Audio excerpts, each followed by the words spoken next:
ठीक है, सोचो आप रात में अपनी छत पर लेटे हो, उस एंडलेस आसमान को देख रहे हो। क्या आपने कभी सोचा है वो चमकते तारे असल में कैसे बनते हैं?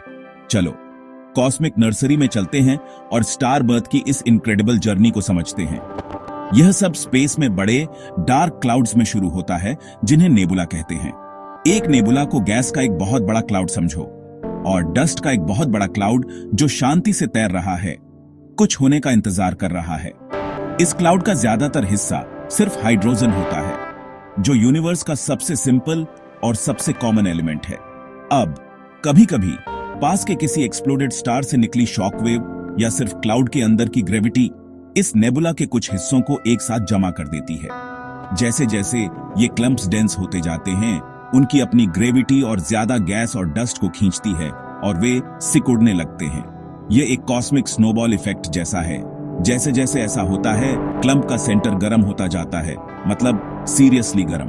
हम लाखों डिग्री की बात कर रहे हैं। जब कोर में टेम्परेचर और प्रेशर काफी ज्यादा हो जाता है तो हाइड्रोजन एटम्स मिलकर हीलियम बनाना शुरू कर देते हैं। इस प्रोसेस को न्यूक्लियर फ्यूजन कहते हैं और यह बहुत ज्यादा एनर्जी रिलीज करता है।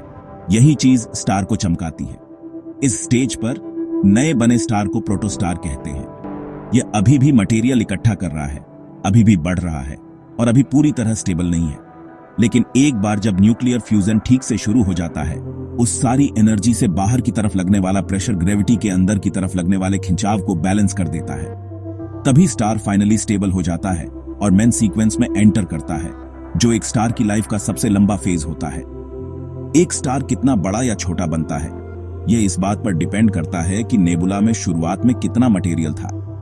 बड़े क्लाउड्स से मैसिव स्टार्स बनते हैं और छोटे क्लम्प्स से हमारे सूरज जैसे स्टार्स बनते हैं। मजे की बात, कुछ बहुत मैसिव स्टार्स सूरज से 100 गुना ज्यादा भारी हो सकते हैं और वे बहुत ज्यादा ब्राइट और हॉट जलते हैं, लेकिन उनकी लाइफ बहुत छोटी होती है।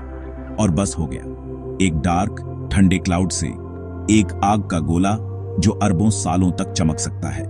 यह ग्रेविटी, गर्मी और समय की कहानी है। एक याद दिलाता है कि सबसे ब्राइट स्टार्स की भी शुरुआत मामूली होती है। तो अगली बार जब आप रात में आसमान में देखो, याद रखना, हर स्टार जो आपको दिखता है वह कभी दूर के नेबुला में सिर्फ धूल का एक कण था जो चमकने के अपने पल का इंतजार कर रहा था। अगर आपको यह फैसिनेटिंग लगा तो लाइक बटन दबाओ और मुझे कमेंट्स में बताओ कि आप अगला कौन सा कॉस्मिक मिस्ट्री चाहते हो कि मैं समझाऊं। अगले वीडियो में मिलते हैं।